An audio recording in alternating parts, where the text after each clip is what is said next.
Oil prices rose again overnight to their highest levels since January on supply worries.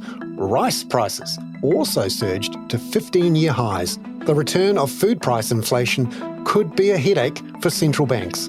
If that backdrop of falling goods inflation were to turn around into a more inflationary picture again, then that would make central banks' lives a lot more difficult because you would start to see headline inflation move up. It's coming up in our 5 things in less than 5 minutes. And then in our deep dive in less than 5 minutes, we find out from ANZ's Sanjay Mathur exactly why tomato prices are up 800% in parts of India.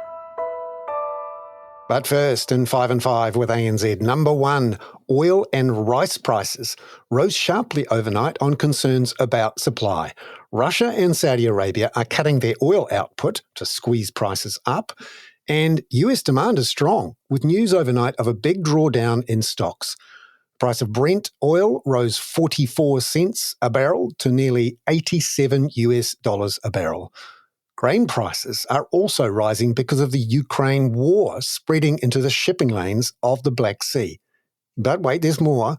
Rice prices rose overnight to a 15-year high because of a ban on exports from India, which has some drought, and bad weather in Thailand, which is another big exporter. The price of Thai white rice, which is the benchmark, rose 5% to $648 a tonne overnight. That's up 50% in the last year. Until now, falling food and energy prices have really helped central banks with headline inflation.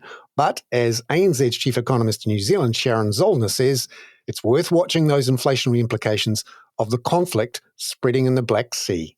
This does represent some upside risk to global food prices and indeed energy prices. And central banks have been enjoying a tailwind for downward pressure on goods prices as a result of lower energy prices, lower food prices, lower shipping costs. But if that backdrop of falling goods inflation were to turn around into a more inflationary picture again, then that would make central banks' lives a lot more difficult because you would start to see headline inflation move up.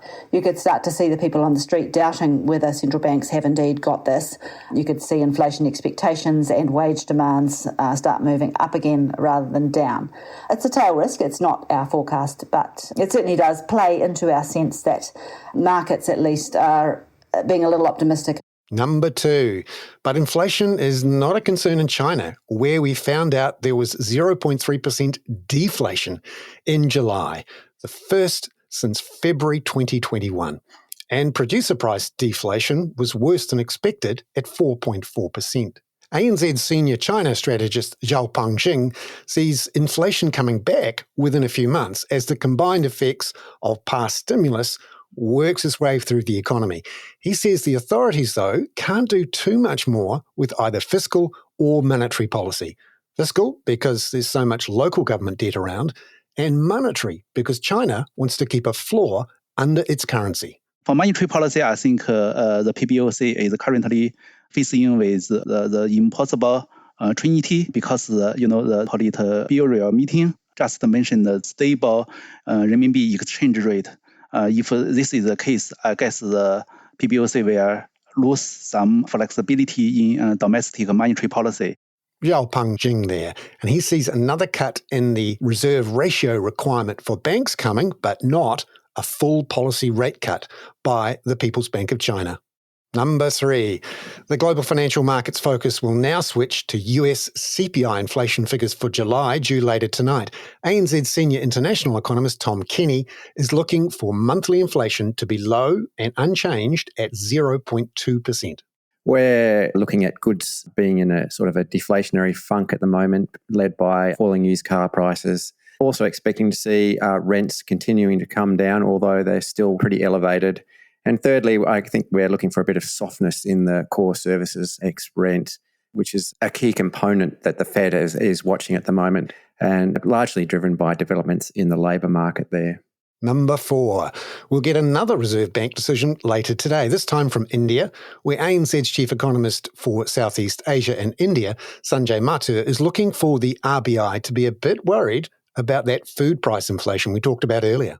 We think that they'll keep the policy rate on hold at 6.5. At the same time, we think that their tone will get a little more hawkish given the recent rise in inflation in food prices in particular.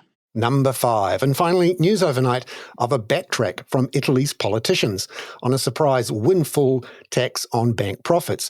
It was such a shock on Tuesday night that bank stocks in Italy sold off as much as 10%, a 10 billion euro drop in market valuations. So Italy's government moved last night to cap the windfall tax at 0.1% of total assets, which prompted a rebound overnight in Italian bank stocks of around 3 to 4%.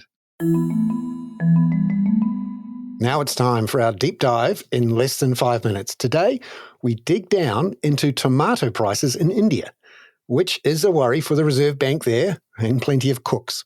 Here's Sanjay Mathur, ANZ's chief economist for Southeast Asia and India.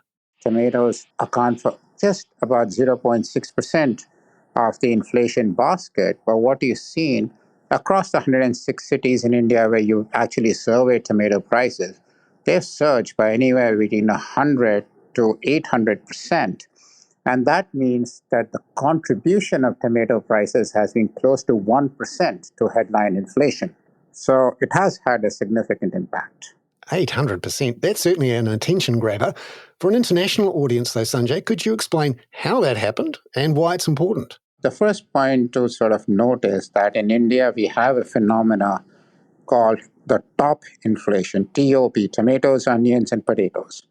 And even though these commodities or these food items account for a small share of the basket, they suffer from huge volatility. That volatility could come about due to disruptions in logistics, in terms of rainfall patterns. It could be excess, it could be shortfall. It depends on the spatial distribution of rainfall, i.e., given that India is a big country, some regions receive decent rainfall, some don't. So all these factors can sort of accumulate to give an immense amount of volatility in food prices.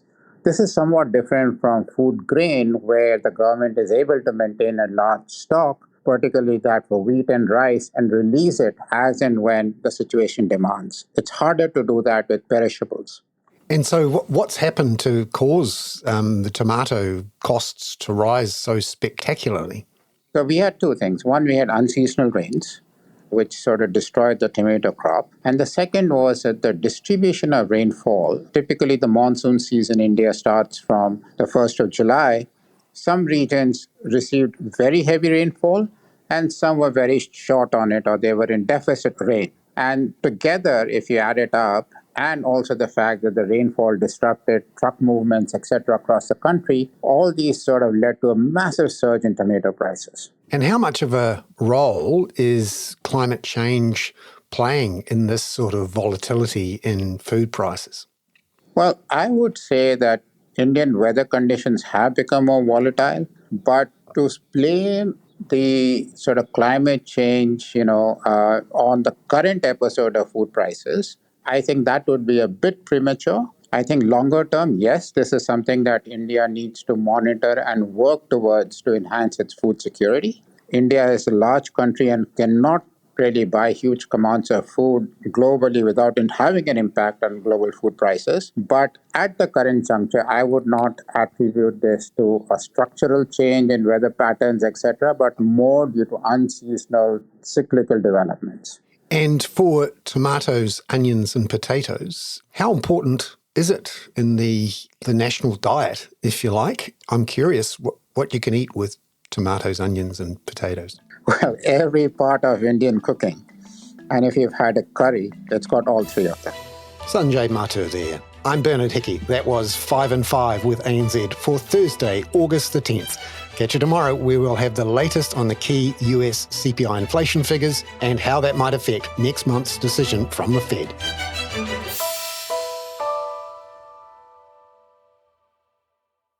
This podcast was recorded for publication on behalf of ANZ. All associated disclosures and disclaimers can be viewed using the link in your media player or the ANZ website through which you access this podcast. All care has been taken to report the views of ANZ Research in the creation of this podcast, but as an independent host, any differing interpretations are strictly mine and not ANZ's. Feel free to contact your ANZ point of contact with any questions.